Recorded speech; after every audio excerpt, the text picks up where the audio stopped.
السلام علیکم، کیسے ہیں؟ خیریت سے ہیں بھائی صاحب؟ کیسے ہیں آپ؟ اللہ تعالیٰ دا بڑا احسان ہے جی، بہت اللہ بس دے آپ کی احسانات نے۔ آپ کی محبت کھینچ کے لے آتی ہے، یقین مانے۔ آپ ہمارے عزیز بھائی ہیں، اللہ آپ کو عزت دے۔ طارق جیلم سے اللہ تعالیٰ آپ کو سلامتی دے جی۔ کیسے ہیں ہمارے آپ آج کے میں پڑوسی ہمارے مستری صاحب کیسے ہیں؟ جی الحمدللہ۔ آج حضرت ابو بکر صدیق اور حضرت عمر رضی اللہ تعالیٰ عنہ کا میں اسلام ثابت کرنا چاہتا ہوں۔ آپ تقریباً ہر ویڈیو میں یہ چیلنج ہے آپ کا، تو کیا ٹائم ہے آپ کے پاس؟ بسم اللہ کریں، ثابت کریں۔ اس کی 4-5 دلیلیں ہیں میری۔ کچھ تو عقلی دلیل ہوگی اور کچھ آپ کے جو پروگرام چل چکے ہیں ان میں سے آپ کی جو زبان سے الفاظ نکلے ہوئے ہیں ان کا حوالہ دے کے میں ثابت کروں گا، اور جو میری آخری دلیل ہوگی وہ قرآن سے ہوگی کہ ان کا ایمان میں ثابت کروں گا۔ اوکے بھائی، تو 5 منٹ میں کوشش کروں گا 5 منٹ میں اپنی بات کلوز کروں، پھر آپ جو ہے وہ کر لینا۔ بسم اللہ بسم اللہ۔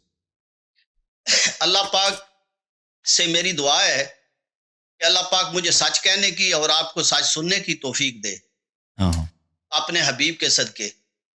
سب سے پہلے میں کہتا ہوں کہ میں اہل بیت سے پیار کرتا ہوں اور دل و جان سے کرتا ہوں۔ اب پہلی دلیل یہ ہے کہ جو کام مولا علی شیر خدا میں قربان جاؤں انہوں نے کیا، وہ کام میں کیوں نہ کروں؟ جو کام رسول اللہ صلی اللہ علیہ وآلہ وسلم نے کیا وہ کام میں کیوں نہ کروں؟ حضرت علی کرم اللہ وجہہ نے جو کام کیا وہ کیا ہے؟ انہوں نے حضرت ابو بکر صدیق رضی اللہ تعالیٰ عنہ کی بیعت کی ہے 6 ماہ کے بعد۔ تو میں ان کو، جب انہوں نے ان کی بیعت کر لی تو میں کیوں نہ انہیں مانوں؟ میں حضرت ابو بکر صدیق کو کیوں نہ مانوں؟ جب مولا علی شیر خدا نے مان لیا تو میں کیوں نہ مانوں؟ آگے چلتے ہیں۔ جواب دے دوں، پہلے کا جواب دے دو پھر دوسرا پہ چلیں۔ اچھا چلیں ٹھیک، چلو ٹھیک ہے، جواب دے دوں؟ چلیں جی دے دیں۔ اچھی بات ہے بھائی۔ شیطان مسلمان ہے یا کافر؟ شیطان تو کافر ہی کہہ لے۔ بھائی کافر کہہ لے یا واقعا کافر ہے بھائی؟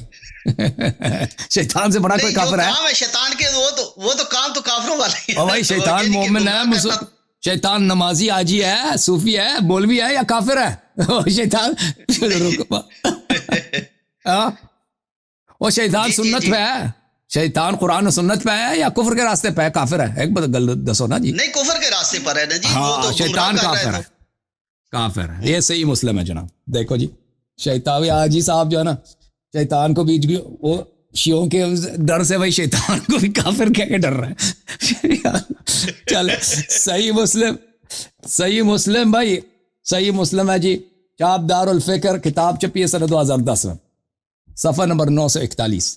جیلے کو جناب حذیفہ ابن یمان فرماتے ہیں کہ میں رسول پاک صلی اللہ علیہ وسلم کے ساتھ تھا، فرمایا یکون بعدی ائمۃ لا یہتدون بہدای، میرے بعد ائمہ آئیں گے، خلفاء آئیں گے، پیشوا آئیں گے جو میری ہدایت پہ نہیں ہوں گے۔ چلیں کم از کم ہدایت کے راستے سے اب مسلمان ہیں، یعنی کہ ہدایت پہ نہیں۔ لا یستنون بسنتی، اور میری سنت کی بھی اقتداء نہیں کرتے، جو ہدایت پہ بھی نہیں ہے، سنت پہ نہیں، اگر مسلمان ہے تو نام کے مسلمان ہے، ایسے مسلمانی کا بھی کوئی اتنا کفر کے زیادہ اتنا فرق نہیں ہے، جو ہدایت پہ بھی نہیں ہے، سنت پہ بھی نہیں ہے، وہ اگر وہ اس کو مسلمان کہہ دیں تو صرف نام کا مسلمان ہوگا، حقیقت میں مسلمان نہیں ہوگا۔ وَسَيَقُومُ فِيهِمْ رِجَالٌ قُلُوبُهُمْ قُلُوبُ الشَّيَاطِينِ فِي جُثْمَانِ انس، اور ان میں تیسرا جو خاصیت یہ ہے کہ ان میں ایسے لوگ بھی ہوں گے جو بالکل شیطان ہے انسان کے روپ میں۔ یہ تو واضح تکفیر ہے، ہدایت پہ نہیں ہے۔ چلیں کہہ سکتے ہیں کہ بھئی نام کا تو مسلمان ہوگا نا، پھر کہیں گے کہ بھئی سنت پہ نہیں ہے، جو سنت پہ نہیں وہ مسلمان نہیں ہے حقیقت میں، جو سنت پہ نہیں ہے نا۔ تو پھر یہ جب کہہ دیا کہ وہ بالکل شیطان ہے انسان کے روپ میں، یہ تو بالکل پتہ چل گیا کہ تکفیر کر دی پیغمبر صلی اللہ علیہ وسلم۔ تو قلت کیف اصنع یا رسول اللہ ان ادرکت ذلک، اگر میں وہ زمانہ دیکھ لوں، مجھے ایسے وہ امام مل جائیں، وہ خلفاء مل جائیں، تو میں کیا کروں؟ تو فرمایا تسمع وتطیع للامیر وان ضرب ظهرك واخذ مالك فاسمع واطع، تو تم اس امیر کی طاعت کرو، وہی جو شیطان ہے، اس کی طاعت کرو، اس کی بات مانو، تجھے کوڑے بھی مارے، تیرا مال بھی ظلم کے ساتھ زبردستی چھین لے پھر بھی اس کی اطاعت کرو. تو آپ جو فرماتے ہیں نا کہ امیر المومنین علیہ السلام نے بیعت کیا, ہم تو نہیں مانتے کہ بیعت کیا. چلو مان لیا بیعت کیا, تو جب آپ کے پاس اپنی حدیث ہے کہ شیطان بھی خلیفہ بن جائے نا تو اس کی اطاعت کرو. جب آپ کے تو اس سے اس کا اسلام کا کیسے, اگر تم کہتے ہو نا کہ شیطان حاجی ہے, شیطان قرآن و سنت پر ہے, شیطان کے اسلام کا تم معتقد ہو تو چلو ٹھیک ہے, خلفاء کا بھی اسلام ثابت ہو جائے گا. اگر شیطان کو تم مسلمان نہیں سمجھتے تو پھر صرف بیعت کرنے سے, کسی کو خلیفہ کہنے سے خلیفہ مسلمان نہیں بنتا. جی مزید بولو. جی اسی طرح خلیفہ دوم حضرت عمر فاروق رضی اللہ تعالیٰ عنہ نے جب وہ خلیفہ بن گئے تو مولا علی شیر خدا نے چیف جسٹس کا عہدہ لیا, تو ان کی بھی مطلب ہے بیعت کر لی. اگر یہ دونوں نام جو ہیں اسلام میں, یا جیسے آپ نے کہا پیچھے قرآن میں کہ ان کے ایمان اضف ہو چکے ہیں نا, اعمال اضف ہو چکے ہیں, تو پھر مولا علی شیر خدا نے ان پہ بیعت کیوں کی, دونوں کے ساتھ تعاون کیوں کیا؟ جواب تو مل چکا ہے نا, پچھلے والے حدیث سے جواب سب آ گیا نا. تو مزید جی پچھلے والے سے چلیں اس کو لے لیں. بھائی چیف جسٹس کو ہم نہیں مانتے کہ امیر المومنین ایسا ایک دن کے لیے بھی ان کے قاضی بنے, یہ کسی کتاب میں ایسے آپ کے مولویوں نے مشہور کر دیا کہ چیف جسٹس بنے تھے. کوئی چیف جسٹس, کوئی گورنر, کچھ نہیں بنے تھے. لیکن مان بھی لینا تو پچھلے حدیث سے ثابت ہو گیا بھائی, ختم ہے معاملہ ختم. تیسرا دلیل ہے اسلام کے لیے. چلیں ٹھیک ہو گیا. جی آپ کہتے ہیں کہ حضرت ام کلثوم کا رشتہ جو ہے جب انہوں نے مانگا تو مولا علی شیر خدا نے انکار کیا, تو حضرت ابو بکر نے, وہ جابر تھے, ظالم تھے, انہوں نے کہا کہ میں برباد کر دوں گا, میں آپ کی جو فصلیں ہیں تباہ کر دوں گا, میں کوئی الزام لگا کے آپ کے ہاتھ کاٹ دوں گا. تو اس ڈر کی وجہ سے حضرت علی کرم اللہ وجہ کے چچا نے کہا کہ ٹھیک ہے یہ رشتہ آپ میرے والے کریں, میں جانوں اور حضرت عمر جانے. تو ایک جنینی کو حضرت ام کلثوم کی شکل میں حضرت عمر فاروق رضی اللہ تعالیٰ عنہ کے نکاح میں دے دیا. مجھے آپ یہ بتائیں, میں آپ کی بات مانتا ہوں, یہ الفاظ ہیں آپ کے جو آپ نے کیے ہوئے ہیں پروگرام میں. اگر جننی حضرت ام کلثوم کی شکل میں جا سکتی ہے تو جننی کو یہ حکم کیوں نہیں دیا گیا کہ مولا حضرت عمر فاروق رضی اللہ تعالیٰ کو قتل کر دو, آپ کا مسئلہ ہی حل ہو جائے؟ یا اس سے پہلے کوئی روایت سنی ہے ایسی کہ کوئی جننی جو ہے وہ زوجیت کے حق ادا کرے, یا اس کے بعد کوئی روایت سنی ہے؟ یہ تو پھر وہ جیسے آپ ہنستے ہیں نا, ہنسنے والی بات ہے اس میں, تو اور کوئی حقیقت نہیں ہے اس کی. اوکے جناب, چلے آپ جواب دے دیں. اچھا دیکھیں کہ اس کو بولا کہ جن کو کیوں قتل نہ کرو, جب آپ کے اپنی حدیث ہے کہ خلیفہ اگر شیطان بھی ہو نا تو اس کی بات مان لو, وہ آپ کا مال بھی چھن رہا ہے تو اس کی بات مان لو, اطاعت کرو, اور وہ آپ کو مارتا بھی اطاعت کرو, تو آپ کیسے کہہ سکتے ہیں کہ اس کو قتل کیوں نہیں کیا؟ ٹھیک ہے نا, یہ تو نہیں کہہ سکتے اس کو قتل, جب آپ کے اپنی کتاب شریعت میں وہ ظلم کر رہا ہے, وہ میری بیٹی سے زبردستی شادی کر رہا ہے, تو میں اسے قتل کیوں نہ کروں؟ ٹھیک ہے بھائی. جب اس کہہ دیا کہ بھائی میں اس کا جواب دے دیتا ہوں, تو جب کہہ دیا آپ کے اپنی شریعت میں ہے کہ اس کو قتل نہیں کر سکتے, میں اس کو اطاعت کر سکتا ہے, ٹھیک ہے نا. جب وہ اس کا مال بھی چھین لے, وہ شیطان بھی ہے, جو بھی اس کی اطاعت کریں, اس کی بات سن لیں, وہ آپ کو مارتا ہے, آپ کا مال لے لیتا ہے, اس کے مخالفت نہیں کرنا, تو پھر یہ صحیح حدیث بھی ہے. تو رسول اللہ صلی اللہ علیہ وسلم کی سنت کی مخالفت تو کافر ہی کر سکتا ہے نا, مسلمان تو نہیں کر سکتا. پیغمبر کہتا ہے بات مان لو, آپ اس کو الٹا قتل کر دیں, چاہے جتنا کی ظالم ہی کیوں نہ ہو. اب بات رہی کہ جنی کی شادی کا آپ کہتے ہیں ہم اس پہ ہنستے ہیں. یہ کتاب ہے احکام المرجان فی احکام الجان, تعلیف الشیخ امام العلامہ ابو عبداللہ محمد بن عبداللہ الشبلی, متوفى سنہ 769, چاپ دارالکتب العلمیہ. کتاب چپی ہے کب؟ بیروت لبنان میں. سال نہیں لکھا کہ کس سال میں چپی ہے. یہاں پر فی مناکحۃ الجن, کہ جن کے ساتھ نکاح کرنا کیا یہ ہوتا ہے. فرماتے ہیں جنوں کی آپس میں تو یہ وہ مناکحہ ہوتی ہے, تو اس میں شک ہی نہیں کہ جن آپس میں شادی کرتے ہیں, اس میں تو وہ تو ہے. وَهَذَا الْبَابُ فِي بَيَانِ الْمُنَاكَحَةِ بَيْنَ الْإِنسِ وَالْجِنِّ, یہ باب اس موضوع پر ہے کیا جن اور انسان کے درمیان نکاح ہو سکتا نہیں ہو سکتا. أَحَدُهُمَا فِي بَيَانِ إِمْكَانِ ذَلِكَ وَوُقُوعِهِ والثانی فی بیان مشروعیت ہے. پہلی بات یہ کہ کیا یہ ممکن ہے, اگر ممکن ہے تو کیا جائز بھی ہے یا نہیں ہے. اما الاول فنقول, پہلی جو مقام ہے مقام امکان پر, کہ کیا یہ ہو سکتا ہے ایسی چیز یا نہیں. پہلی بات یہ ہے کہ عزیزو, جن جو ہے نا, جو لوگ جن پہ ہنستے ہیں وہ قرآن مجید کو نہیں مانتے. جن پہ کوئی مسلمان نہیں ہنستا, جن پہ کافر ہنس سکتا ہے, یہود نصارہ ہنس سکتے ہیں, بھائی جو ایتھیسٹ لوگ ہنس سکتے ہیں, لیکن ہم مسلمانوں کا قرآن مجید میں ایک سورہ ہے, سورہ جن کا, ٹھیک ہے نا. جن ایک حقیقت ہے, اتنے شیطان بھی جن ہے، جن میں مسلمان بھی ہو. یہ آپ کو پتا ہے نا، یہ تو بتانے کی ضرورت نہیں ہے نا بھائی صاحب. جی بالکل صحیح. جن کو تو سب مانتے ہیں، جن کو سب مسلمان مانتے ہیں. ہاں نکاح کی بات، جہاں نکاح جن کو نہیں مانتا، جن کو تو مانتے ہیں، لیکن کبھی کوئی ایسی روایت اس سے پہلے یا بعد میں کوئی نکاح والی بات ہے؟ ہاں ابھی سن لیں. صرف آپ نے ہی گڑی ہوئی ہے نا. ہاں میں نے گڑی ہوئی. نکاح الانسی، اب آپ کا عالم ہے یہ شبلی صاحب، آپ کا عالم ہے، میرا عالم نہیں ہے. نکاح الانسی الجنیت وعکسہ ممکن. بالکل، جب امکان کی بات کرتے ہیں کہ انسان جن کے ساتھ شادی کرے، جن انسان کے ساتھ شادی کرے، بالکل یہ ممکن ہے. قال الثعالبی، آپ کے ایک بہت بڑے تفسیر ثعالبی کے لکھنے والے ثعالبی صاحب نے فرمایا، زعموا ان التناکح والتلاقح قد يقعان بین الانس والجن. کہتا ہے ہمارا عقیدہ یہ ہے کہ جن و انس کے درمیان تناکح ہوتا ہے. قرآن مجید فرماتا ہے وَشَارِكْهُمْ فِي الْأَمْوَالِ وَالْأَوْلَادِ. یہ قرآن کی آیت ہے سورہ اسراء میں، کہ اللہ تعالیٰ نے شیطان سے کہہ دیا کہ ان کے اولاد میں شریک، ان کے نسل میں شریک ہو جاؤ. شیطان نسل میں کیسے شریک ہوتا ہے؟ اسی طرح شریک ہوتا ہے کہ جب شخص مثلا وہ مال حرام کا تھا، اس میں روایات میں ہے کہ شیطان اس کے ساتھ آ جاتا ہے، اس کے عورت کے ساتھ کر لیتا ہے. وہ جو گناہ کار لوگ ہوتے ہیں جو ذکر وغیرہ نہیں پڑھتے، وہ روایات میں موجود ہے. قرآن کی آیت ہے. وقال صلی اللہ علیہ وآلہ وسلم، بلکہ یہ حدیث ادھر ہے، اذا جامع الرجل امرأته ولم يسمي انطوى الشيطان الى احلیلہ فجامع معه. آپ لوگوں کی حدیث ہے، ہماری حدیث تو نہیں ہے، کہ رسول صلی اللہ علیہ وسلم نے فرمایا کہ جب ایک شخص اپنی بیوی کے ساتھ مجامعت کرتا ہے، ہم بستر ہوتا ہے، اور وہ ولم یسمی، بسم اللہ نہیں کہتا، تو کیا ہوتا ہے؟ شیطان اس کے احلیل میں چلا جاتا ہے. شیطان تو انسان کے بدن میں، خون میں، رگوں میں وہ تو پھرتا ہے.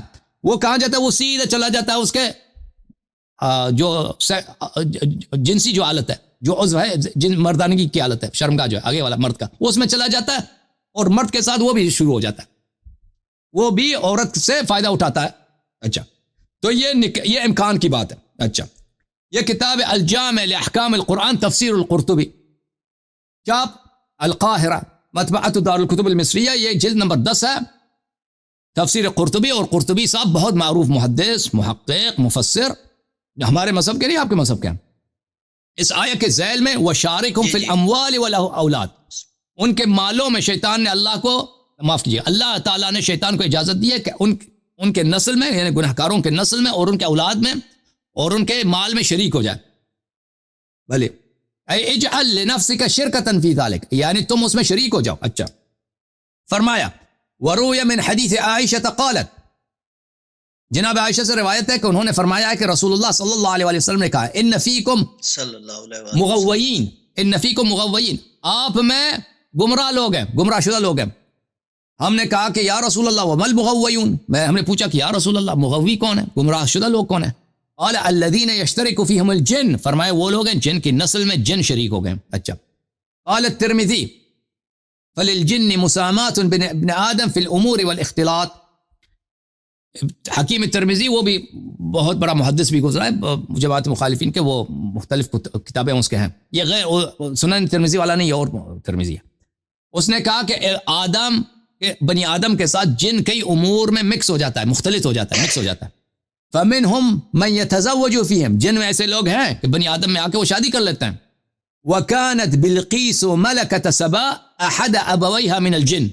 بلقیس جو ہے نا، قرآن مجید میں ہے، انہو بسم اللہ، انہو من سلیمان و انہو بسم اللہ الرحمن الرحیم. سلیمان علیہ السلام، ہدہد کی کہانی ہے کہ پرندہ تھا، سلیمان علیہ السلام، اس نے خبر لایا کہ یہ بلقیس سبا میں ہے. وہ سورج کی پرستش کرتے ہیں یہ. تو یہ سبا جو تھا بعد میں یہ مسلمان ہو گئی، حضرت سلیمان علیہ السلام کے ہاتھ پہ ایمان لائی. تو اس کے ماں باپ میں سے یہ ایک جن تھا، وہ سیاتی بیان ہو انشاءاللہ، وہ کہتے ہیں ہم اس کی تفصیل بھی آگے جا کر بتا دیں گے. اچھا، اس کے علاوہ بھی میرے ساتھ بہت سارے حوالے ہیں، میں آپ کو دکھا سکتا ہوں. تو آپ کے حدیث میں بھی ہے، جی، آپ کے علماء نے قرآن مجید میں بھی ہے کہ جن جو ہے انسان کے ساتھ اس کا نکاح ہو سکتا ہے، ٹھیک ہے. اب آپ کہتے ہیں نہیں ہو سکتا، مذاق اڑا رہے ہیں، یہ نہیں ہے، نہیں ہو، یا آپ نے کہہ دیا. اس میں حضور بزرگوں ساڈا کی قصور ہے جی، لیکن جب قرآن سنت موجود ہے تو نہیں ہے. کوئی آپ بتا دیں کہ فلاں نے جو نکاح کیا ہے، کسی صحابی نے، کسی تابعی نے، کسی مطلب ہے کوئی ایسی روایت دیکھیں جو کہ فلاں نے نکاح کیا ہے. دیکھیں ابھی میں نے دکھا دیا کہ جناب سبا کی والد یا والدہ ان میں سے ایک جن کا ہے. نہیں، وہ تو کوئی شک نہیں ہے، صحیح ہے، وہ تو دکھا، وہ تو آپ پتہ کیا، جس دن کا آپ نے بتایا نا، جی جن کا مطلب یہ پوشیدہ، جن کس کو بولتے ہیں؟ پوشیدہ جن جب بنی آدم میں آ جاتا ہے نا وہ اپنے آپ کو ظاہر نہیں کرتا کہ میں جن ہوں. وہ آپ اس کو دیکھیں گے، اگر وہ بات کریں گے، آپ اس سے گفتگو کریں گے، وہ نہیں کہے گا کہ میں دوسری مخلوق ہوں. وہ اس بات کو بہت ہی برا سمجھتے ہیں اس بات کو. اور اگر کوئی شخص، اگر کسی کو پتہ چل جائے کہ کوئی جن ہے اور وہ اس کے راز فاش کر رہے ہو تو اس کو بہت سخت سزا دیتے ہیں. یہ جو لوگ جن وغیرہ سے تعلقات رکھتے ہیں نا، جو لوگ ہوتے ہیں منتر جنتر کرتے ہیں، صحیح بالکل، ہاں، ان کی ان پہ بہت پابندی ہوتی ہے کہ ان کے راز فاش نہ کریں جنوں کی. اور ان کو اگر کوئی جن نظر آتا ہے دوسروں کو نہ بتائیں کہ فلان جگہ جن ہے. تو اس طرح کیونکہ ان میں سے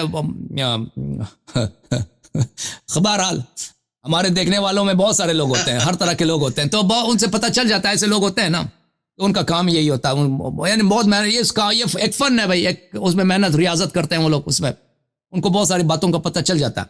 تو جن اگر کسی سے شادی ہو جائے تو وہ اعلان نہیں کرتے، اور اگر کسی کی شادی بھی ہو جائے نا تو کسی کو بتاتا نہیں کہ میری بیوی جن ہے. اور پھر لوگ بھی کیا کہیں گے کہ بھئی اس کی بیوی جو وہ پھر اس کا زندگی معاشرہ میں ابھی پتہ چل جائے نا فلانی جن ہے، اس کا وہ رہ سکے گا معاشرے میں؟ وہ اس کی زندگی جہنم بن جائے گی بھائی. وہ کیا ہوگا اس کے ساتھ؟ اسی لیے دنیا میں کبھی دیکھیں، جن میں ہمارا ایمان ہے، جن وغیرہ نکاح وغیرہ ہو سکتا ہے، لیکن وہ اگر ایسا ہوا ہے تو وہ ظاہر نہیں کرتے. یا جن بہت سارے کام کرتے ہیں نا، جنات، لیکن وہ ہمیں لوگوں کو نہیں بتاتے کہ جس نے کام کیا وہ جن ہے. وہ تو بہت مشکلات کے ساتھ پتہ چل جاتا ہے، نادراً پتہ چل جاتا ہے فلان کام جو ہے جن کا کام ہے، بنی آدم کا نہیں. اللہ یاری صاحب، میں دوبارہ اس سوال کو ریپیٹ کروں گا کہ جب دشمن اتنا ظالم ہے کہ وہ ہاتھ کاٹنے پہ اتر آیا ہے، زبردستی شادی کر رہا ہے، تو اسی جننی کو اگر حکم دیتے کہ اس کو قتل کر دو تو یہ ٹھیک نہیں تھا؟ بالکل اس سے بہتر ہے وہ سب کچھ، اس سے بہتر ہے. اور امیر المؤمنین علیہ الصلوۃ والسلام دیکھیں لوگ کیا جانتے ہیں؟ لوگ تو یہ دیکھتے ہیں کہ وہ بیٹی ہے نا ام کلثوم ہے، وہ تو راز ہے، وہ تو صرف امیر المؤمنین علیہ السلام کو پتہ ہے نا، لوگوں کو تو نہیں معلوم نا کہ وہ کیا ہے، وہ جنی ہے. اب دنیا والوں کے سامنے، لوگوں کے سامنے کون ہے؟ وہ ایک بچی ہے بنی ہاشم کی. اگر یہ بچی قتل کرے عمر کو، خلیفہ بادشاہ کو، تو اس خاندان کے ساتھ کیا ہوگا؟ آپ نے اس کو تو سوچا تو نہیں نا. وہ تو نہیں کہیں گے کہ یہ چڑیل تھی، یہ جنی تھی، اس نے مارا. وہ تو کہیں گے کہ آپ کی بچی نے مارا. دیکھیں جب عمر مارے گئے تو ان کا بیٹا ہے عبد الرحمن ابن عمر، وہ تلوار لے کے اٹھائے اور مدینے میں جتنے اس کے ایرانی نظر آئے نا اس کو قتل کیا، چاہے وہ مسلمان تھے، مومن تھے. اور اسی لیے امیر المؤمنین علیہ الصلوۃ والسلام عثمان کے پاس گئے اور بولا کہ اس نے بے گناہ لوگوں کو قتل کیا، اس سے قصاص لے لو، اس کو قصاص کرو. اس نے جو قاتل ہے بھائی، قاتل تو بھاگ گیا، جو قاتل تھے ابو لؤلؤہ وہ بھاگ گیا، ان کو وہ پکڑ نہیں سکے اس کو. اور روایات میں لوگ کہتے ہیں اس کو پکڑ کے مسجد میں اسی وقت قتل کیا تھا بہرحال. لیکن حبشیوں کے نزدیک وہ فرار ہو گئے تو وہ بھاگے نہیں تھے، لیکن انہوں نے پکڑ کے اس کی بیٹی کو قتل کیا تھا. ایک اور ایرانی مومن تھا وہاں پہ، اس کا نام میں نام بھول گیا، اس کا اب نام میں بھول گیا، اس کو قتل کیا تھا. تو امیر المؤمنین علیہ السلام فرماتے تھے جب مجھے حکومت مل جائے ایک دن تو سب سے پہلے میں قصاص عبد الرحمن ابن عمر سے لوں گا، اس نے بے گناہ لوگوں کو تلوار لے کے قتل کیا. اور جب امیر المؤمنین علیہ السلام کے ساتھ بیعت ہوئی تو سب سے پہلے جو کیا عبد الرحمن عمر بھاگ گیا وہاں سے، مدینے سے فوراً شام گیا، معاویہ سے مل گیا، آخر تک معاویہ کے پاس تھا، ادھر آرام سے رہ رہا تھا. تو بات یہ ہے کہ امیر المؤمنین علیہ السلام کے لیے مناسب نہیں ہے، مصلحت نہیں ہے ان کے لیے کہ وہ کام کریں کہ اس سے پورے عالم اسلام کی. اور پھر دیکھیں اسلام تو جب رسول صلی اللہ علیہ وسلم کی وفات ہوئی ہے محدود تھا اسلام.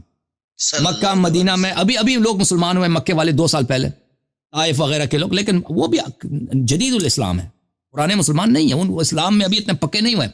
بقیہ جو بلاد ہے مثلا عراق ہے یا مصر ہے یا شام ہے، یہ تو خلفاء کے دور میں مسلمان ہوئے نا.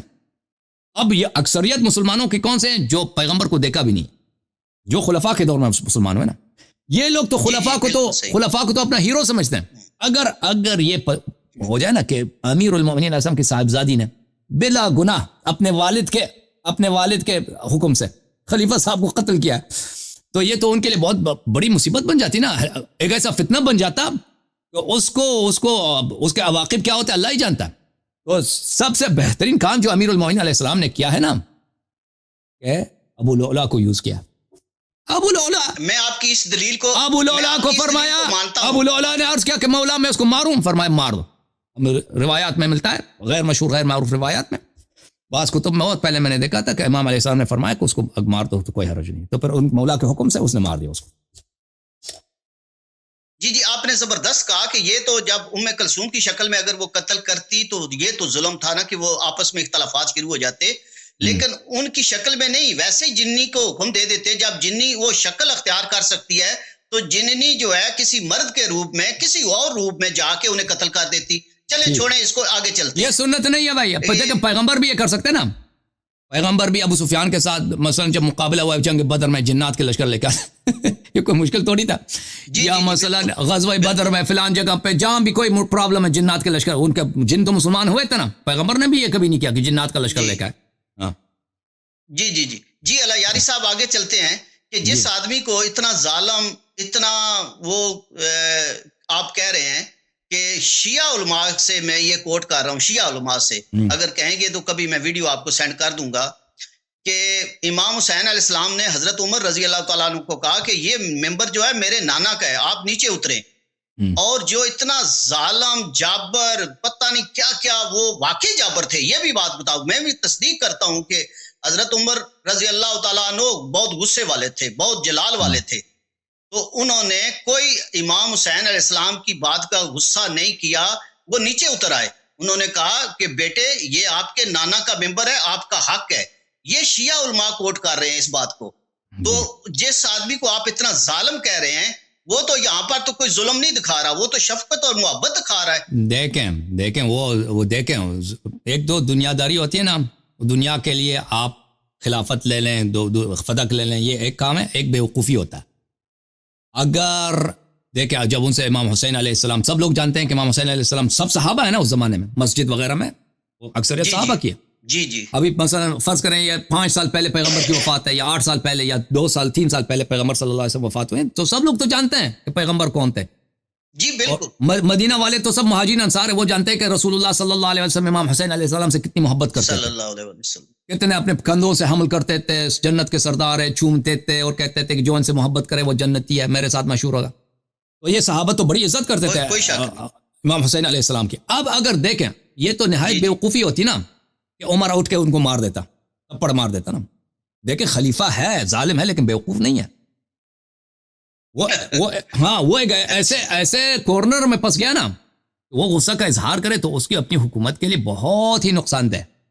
کیونکہ امام حسین علیہ السلام ایک ایسی شخصیت ہیں، وہ مثلا ان کا حق چھین سکتا ہے، ان کا مثلا فدق وغیرہ لے لے، اس کو حرج نہیں ہے. لیکن سب کے سامنے وہ ایک ننھا سا بچہ مثلا 7 سال عمر ہے، 5 سال عمر ہے، 8 سال عمر ہے، اس کو اٹھ کے بھائی کوڑے پکڑ کے یا ڈنڈا پکڑ کے مارے تو اس کی سیاسی خودکشی ہوتی. اب بھی یہی ہے. اب بھی آپ فوج کا کوئی آدمی ہو نا، فوج کا کوئی وہ جو بالکل میں فوج کا مثال یا مثلا آپ صدام کو لے لیں. صدام ظالم تھا لیکن بیوقوف نہیں تھا. وہ اس طرح وہ اپنے مخالفین کو قتل کرتا تھا. وہ کوئی بھی اس کو کہہ دے نا، اس کے متعلق کوئی بری بات کہے، فوراً اس کے پورے خاندان کو تباہ کرتا تھا. لیکن اس طرح نہیں تھا کہ سب لوگوں کے سامنے آ کے وہ ایسے کوئی اس کو سبق سے نہ ٹی وی پہ آ کے اگر اس سے کوئی بے حرمتی ہوتی ہے. اب صدام کے میں زمانے کا ایک واقعہ سنا دوں. وہ صدام جنگ ایران عراق جنگ کے زمانے میں وہ اچانک لوگوں کے گھر جاتا تھا ٹی وی کرو کے ساتھ، یعنی عام جو لوگ ہیں ان کے ساتھ بیٹھ کے افطار کرو، ان کے ساتھ بیٹھ کے چائے پی لو، گپ کرو. تو یہ عراق میں براہ راست نشر ہوتا تھا. یہ بڑا دیکھیں یہ صدر صاحب کتنے اچھے ہیں، ہفتے میں 1 2 دن 3 دن بغیر اچانک کسی بغداد کے کسی محلے میں، غریب نشین محلے میں جاتا تھا. اور ایک دفعہ ہوا کہ ایک گھر میں آیا، شیعہ گھر میں، بہت مشہور ہے. تو وہاں سب سے پیار کیا، بڑے وہ لوگ بھی بڑی عزت کرتے ہیں بھائی کہ صدر صاحب آئے. تو وہاں جو بیٹھ گیا ادھر، چائے لے کے آئے، کھانا لے کے آئے، وہ بیٹھ گئے. وہاں غریب لوگ ہیں بیچارے. تو یہ بھی ان کے ساتھ بیٹھ گیا. تو وہاں گھر میں ایک بچہ ہے، بچے کو بلایا، گود میں بٹھایا، پیار کیا. اب بولا کہ تم مجھے جانتے ہو. اب ٹی وی میں یہ براہ راست نشر ہوتا تھا اس زمانے میں. ہاں آپ کو جانتے ہیں. آپ کون ہے؟ کیسے مجھے جانتے ہیں؟ میں نے آپ کو ٹی وی میں دیکھا. اچھا ٹی وی میں نے مجھے کیسے دیکھا؟ ٹی وی میں آپ تقریر کرتے ہیں، میں نے آپ کو دیکھا. اچھا تو آپ کے گھر والوں نے بھی دیکھا؟ ہاں انہوں نے بھی دیکھا. آپ کے والد صاحب نے بھی دیکھا؟ جی انہوں نے بھی دیکھا آپ کو. تو آپ کے والد صاحب نے کیا کیا جب میں نے مجھے ٹی وی میں دیکھا؟ تو اس نے کہا کہ بچہ بیچارہ سادہ ہے، آپ کے میرے والد نے ٹی وی پہ ٹوکا. ٹوک پھینکا. صدام نے کہا اچھا. صدام صرف مسکراتا رہا. اب دنیا کے سامنے اس بچے کو اس نے کچھ نہیں کہا، والد کے سامنے. لیکن اس کے بعد جب گیا نا، اس کا والد ہمیشہ کے لیے غائب ہو گیا، ہمیشہ کے لیے. پھر کسی نے نہیں دیکھا کہ بعد میں. تو یہ اس طرح دیکھیں وہ اس طرح خودکشی نہیں کر سکتے کہ آپ ایک بچے کو ماریں.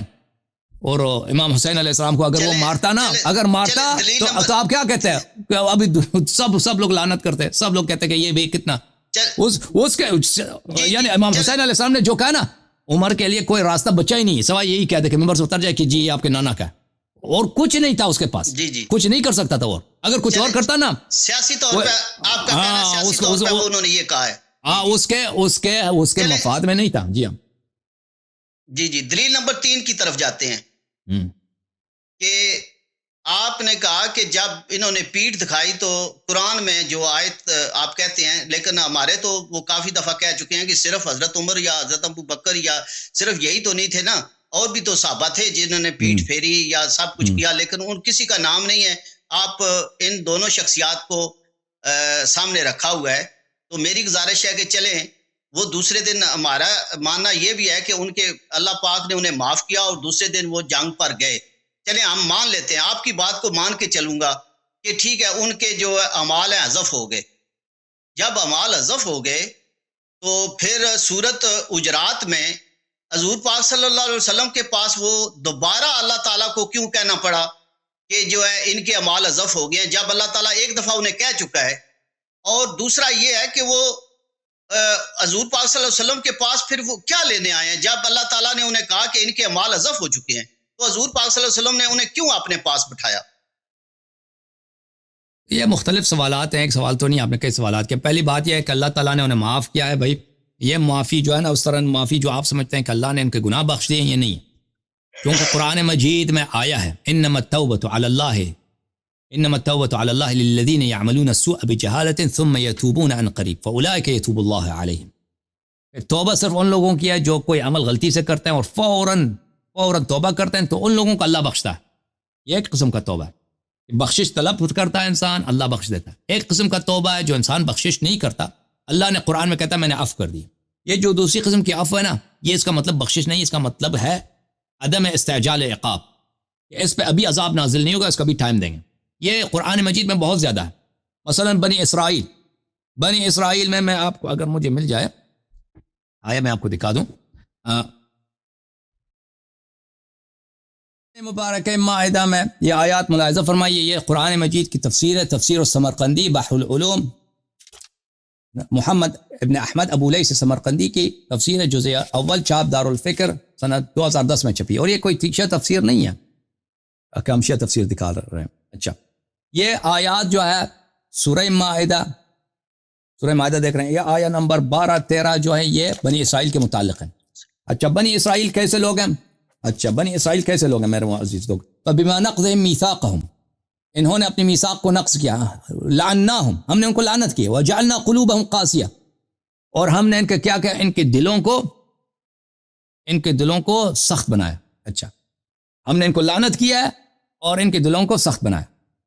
یحرفون الکلم عن مواضعہ, اور یہ کتاب اللہ کی بھی تحریف کرتے ہیں. تورات کتاب اللہ ہے, انجیل کتاب اللہ ہے, اس پہ ہمارا ایمان ہے جو اصلی ہے, لیکن اس کی یہ کیا کرتے ہیں, اس کو چینج کیا ان لوگوں نے. اچھا وَنَسُوا حَظًّا مِّمَّا ذُكِرُوا بِهِ, اور جو اللہ نے ان کو ہدایت دیا تھا اس کو بھول گئے.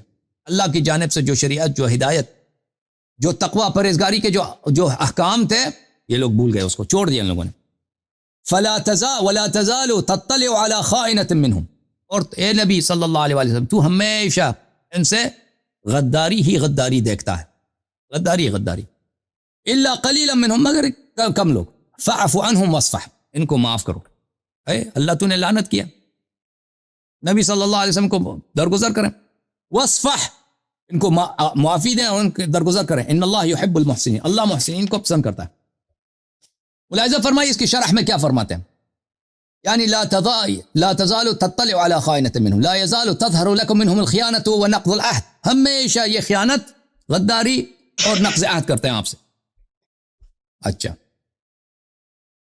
اچھا الا قلیلا منهم فاعف عنهم, یعنی اترکهم فلا تعاقبهم, ان کو عفو کرو. عفو سے کیا مراد ہے, یا ان کو چھوڑ دو, ان کو ابھی سزا نہ دو, ابھی ان کو عقاب نہ کرو. واصفح, یعنی ابھی ان کو چھوڑ دو. ان اللہ یحب المحسنین. اچھا میں آپ کی خدمت میں ایک اور آیت قرآن مجید میں سورہ بقرہ کی آیت میں آپ کو دکھا دوں, اللہ آپ کو جزائے خیر دے.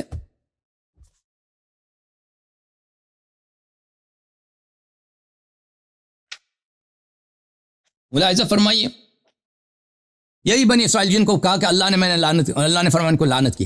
وَإِذْ أَخَذْنَا مِيثَاقَكُمْ وَرَفَعْنَا فَوْقَكُمُ الطُّورَ, ہم نے طور کی پہاڑی کو زمین سے اکاڑ کر آپ کے اوپر آسمان پہ لٹکا کے آپ سے عہد لیا ہے, بنی اسرائیل سے. اچھا, خُذُوا مَا آتَيْنَاكُمْ بِقُوَّةٍ وَاسْمَعُوا, جو ہم نے احکام حلال و حرام شریعت آپ کو دی ہے اس کو محکم پکڑ لو اور اس کو اچھی طرح سے اطاعت کرو. قالوا سمعنا وعصینا, انہوں نے جب بنی اسرائیل نے کیا کہا, عہد جو کیا نا, زبان میں کہتے ہیں سمعنا, دل میں کہتے ہیں عصینا. زبان میں کہتے ہیں جی جی مان لیا عہد کرتے ہیں, دل میں کہتے ہیں نہیں مانتے. اچھا, وَأُشْرِبُوا فِي قُلُوبِهِمُ الْعِجْلَ بِكُفْرِهِمْ,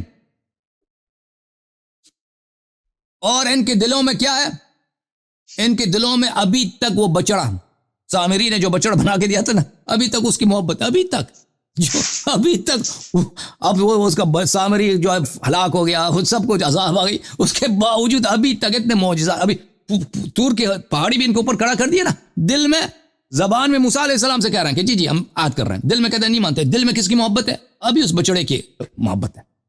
ان کے دل میں رچی بسی ہے بچڑے کی محبت. قُلْ بِئْسَ مَا يَأْمُرُكُمْ بِهِ إِيمَانُكُمْ إِن كُنتُم مُؤْمِنِينَ, ان سے کہہ دو کہ اللہ تعالی آپ کو بہت ہی بری جو ہے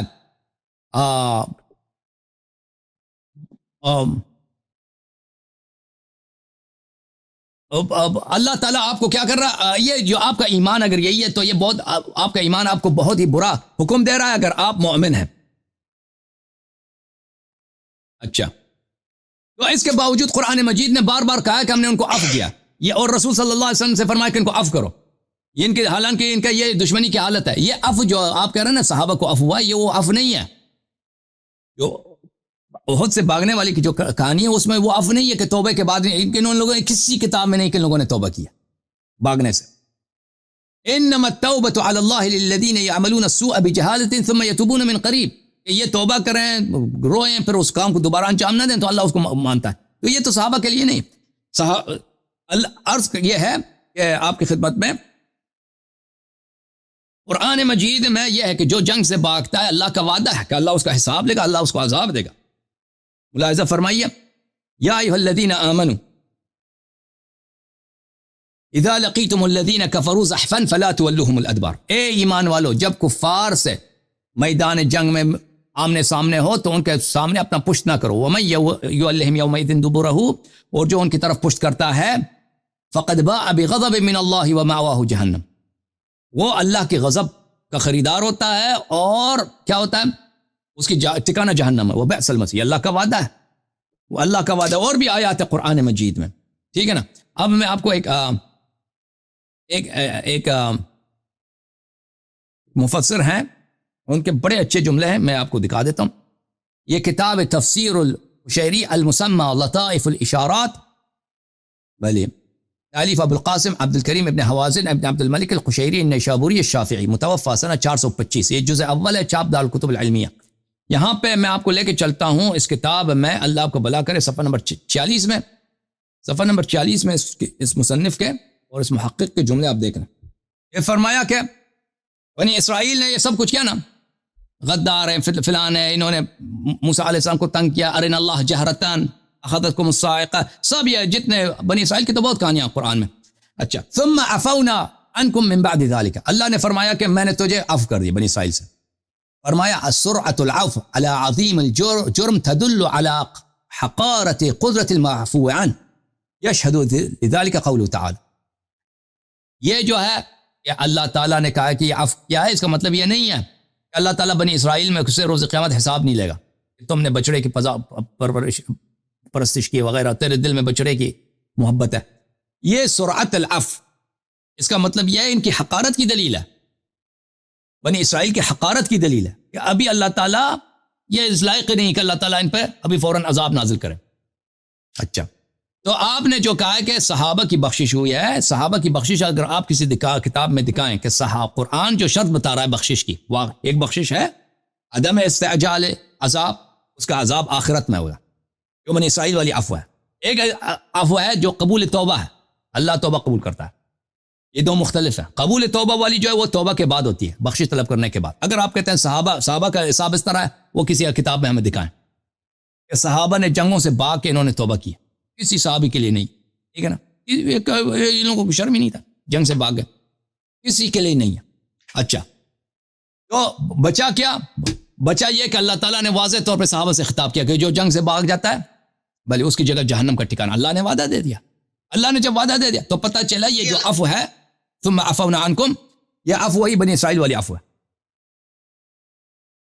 جی سر. جی اللہ یاری صاحب, آپ کی بات یہاں پر مان لیتا ہوں. آپ قرآن کی آیات کا حوالہ دیتے ہیں, اس میں کوئی ان کا نام تو نہیں آیا. چلے پھر بھی میں آپ کی بات مانوں گا. آگے چل کے سورت حجرات میں اللہ تعالیٰ نے دوبارہ انہیں پھر کہا کہ آپ کے اعمال حذف ہو گئے. جب ایک دفعہ اللہ تعالیٰ نے کہہ دیا تو دوبارہ کہنے کی کیا ضرورت تھی؟ دوسرا, حضور پاک صلی اللہ علیہ وسلم نے جب واضح ہو گیا کہ یہ ان کے اعمال حذف ہو چکے ہیں تو انہوں نے ان کو اپنے پاس کیوں بٹھایا؟ تیسری بات, آگے چلتے ہیں جا کے, جب آخری ٹائم تھا, حضور پاک صلی اللہ علیہ وسلم کی وفات کا ٹائم آ گیا, 2 دفعہ جب بقول آپ کے 2 دفعہ کہہ دیا گیا کہ ان کے اعمال حذف ہو چکے ہیں, اور اس وقت اسلام کا بول بالا تھا, مولا علی شیر خدا موجود تھے, باقی صحابہ موجود تھے. پھر حضرت عمر فاروق رضی اللہ تعالیٰ نے آ کے یہ کیوں کہا کہ قلم پینسل کی کوئی ضرورت نہیں ہے, ہمارے لیے قرآن کافی ہے؟ کیا وہ سارے صحابہ بزدل تھے؟ مولا علی شیر خدا موجود تھے. آپ دیکھیں, ایک بات پہ صرف تنقید ہی اچھی تو نہیں نا. اگر وہ ان کے اعمال 2 دفعہ اللہ تعالیٰ نے حذف کر دیے, 2 دفعہ قرآن میں آپ کے بقول, پھر بھی گنجائش بچی ہے کہ وہ آخری ٹائم بھی حضور پاک صلی اللہ علیہ وسلم کے پاس بیٹھے ہوئے تھے. کیوں؟ دیکھیں میرے بھائی, رسول پاک صلی اللہ علیہ وآلہ وسلم میں آپ کے سوالوں کا جواب دے دوں. اگر کوئی سوال آپ کا رہ گیا تو آپ دوبارہ اس کو مجھے یاد دلا دیں تاکہ میں اس کا جواب دے دوں. یہاں تک دیکھیں کہ رسول اللہ صلی اللہ علیہ وآلہ وسلم کے سیرہ مبارکہ میں سب مسلمانوں کا یہ ہے کہ رسول پاک صلی اللہ علیہ وآلہ وسلم کسی منافق کو اپنے ہاں سے دور نہیں کرتے تھے. یعنی وہ اس طرح کی بے عزت کریں کہ آپ نکل جائیں, پھر نہ جائیں آئیں, یا اور اس کو منافق ہونے کی وجہ سے کوئی سزا دے دیں. ان کے سیرت میں کسی کے نہیں ہے, کیونکہ مدینے میں منافقین تو تھے نا. یہ تو سورہ منافقین موجود ہے قرآن کے مختلف آیات میں. آپ پڑھ لیں سورہ بقرہ کے آغاز سے, وَإِذَا قِيلَ لَهُمْ آمِنُوا كَمَا آمَنَ النَّاسُ قَالُوا أَنُؤْمِنُ كَمَا آمَنَ السُّفَهَاءُ أَلَا إِنَّهُمْ السُّفَهَاءُ. اور جب بھلے قرآن مجید میں تو بہت سارے آیات ہیں کہ کافر, 3 طائفے ہیں لوگ, ایک مسلمان ہے, ایک کافر ہے, ایک منافق. یہ تو بہت ہے اور مختلف آیات ہیں. تو رسول پاک صلی اللہ علیہ وسلم کی سیرہ میں کہیں بھی نہیں ہے کہ منافقین کو انہوں نے کیا کیا. منافقین کو کے ساتھ, ہاں البتہ اگر کوئی منافق کفر کا اظہار کرتا ہے پھر الگ بات ہے. مثلا حکم جو ہے ابن اللہ یاری صاحب, 2 دفعہ قرآن نے کہہ دیا تو پیچھے کیا کسر رہ گئی؟ 2 دفعہ بقول آپ کے, میں آپ کو کوٹ کر رہا ہوں, 2 دفعہ اللہ پاک نے کہہ دیا, پیچھے ابھی بچ گئی ہے کوئی چیز؟ ابھی کوئی کچھ نہیں بچا؟ کوئی نہیں بچی نا, کوئی کچھ نہیں بچا. اسی لیے نکالنے کی ضرورت نہیں ہے. جب اللہ نے نکال دیا دین ایمان سے ہمیشہ کے لیے. نہیں, یہ کیا بات ہوئی؟ دیکھیں آپ سارے صحابہ موجود ہیں, حضرت علی کرم اللہ وجہ جو موجود ہیں, وہ اسلام میں مداخلت کر رہے ہیں. ابھی سن لیں, آپ سن لیں, ابھی سن لیں.